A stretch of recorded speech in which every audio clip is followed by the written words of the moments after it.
ایک عام آدمی ہمیشہ یہ پوچھنا چاہتا ہے اور ہمیشہ یہ پوچھتا ہے اور اس کو کوئی جواب نہیں دیتا کلیئرٹی میں کہ ان کا رب جس نے ان کو کریٹ کیا ہے وہ ان سے کیا چاہتا ہے.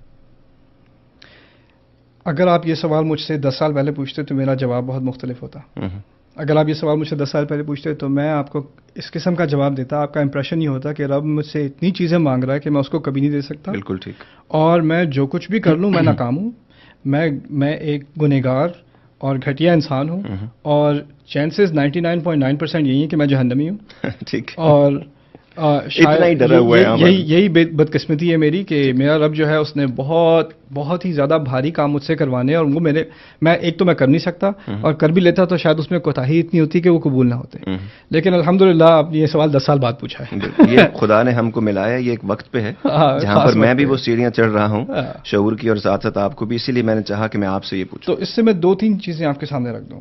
پہلی بات, یرید اللہ لیخفف عنکم وخلق الانسان ضعیفا, سورۃ النساء. اللہ تعالیٰ کہتے ہیں اللہ تعالیٰ چاہتا ہے کہ خاص تمہارے لیے زندگی کو ہلکا کر دے. لیخفف عنکم, تم پر سے بوجھ اٹھا کر تمہارے لیے چیزیں ہلکی کر دے. وخلق الانسان ضعیفا, اور انسان کو تو کمزور ہی بنایا گیا تھا. یعنی اگر تم طاقتور ہوتے تو تم پر بھاری بوجھ ڈالے جاتے, تم پر تو ہلکا بوجھ ڈالا گیا.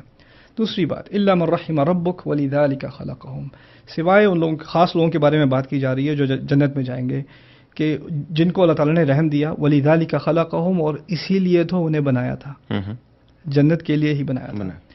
تیسری بات, اولئک هم الوارثون الذین یرثون الفردوس هم فیہا خالدون, سورۃ المؤمنون کی آیات ہیں کہ جنت کا جو سب سے اعلیٰ درجہ ہے اس کو فردوس کہا جاتا ہے.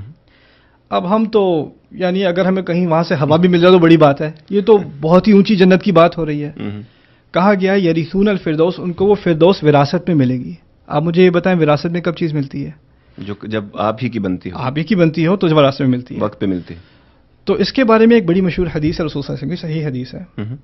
وہ یہ کہ اللہ تعالیٰ نے تمام مسلمان کے لیے, تمام انسانیت کے لیے فردوس میں گھر بنایا ہے. ہر انسان کے لیے اس کا اپنا گھر, کسی جنت کے کسی لو لیول میں نہیں, ہائیسٹ لیول میں اس کا گھر ابھی سے تیار ہے.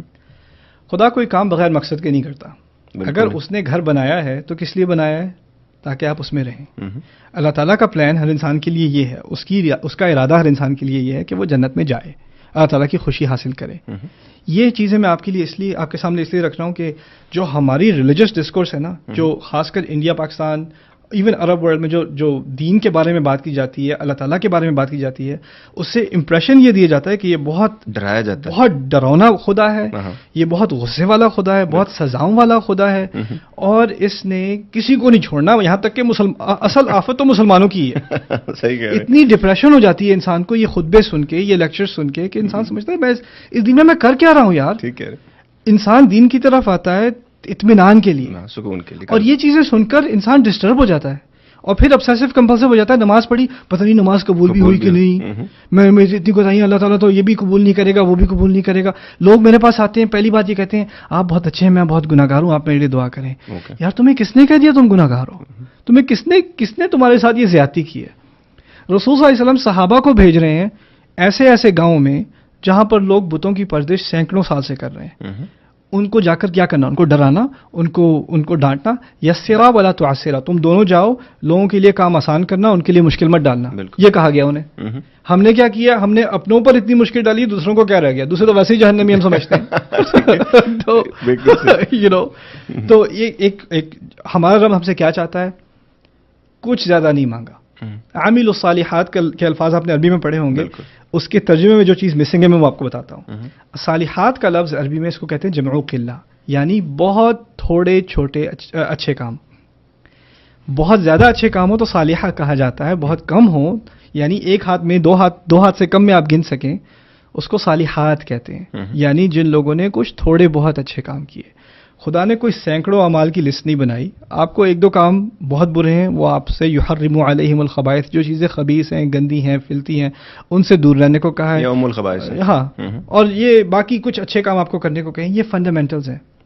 لوگ کیا کرتے ہیں، لوگ اپنے آپ کو اوور ویلم کر لیتے ہیں اور یہ ایکسپیکٹ کرتے ہیں کہ خدا ان سے ان کی یہاں تک کہ اچھے کام بھی قبول نہیں کرے گا. سو ہیومن سائیکالوجی کو سامنے رکھتے ہوئے جیسے ہم لوگوں کی طرف سے اپنے آپ کو ایکسپیکٹیشن میں ڈال کے اوور ویلم اور اسٹریسڈ آؤٹ کر لیتے ہیں، ہم رب کے ساتھ بھی وہی کرتے ہیں. ایگزیکٹلی.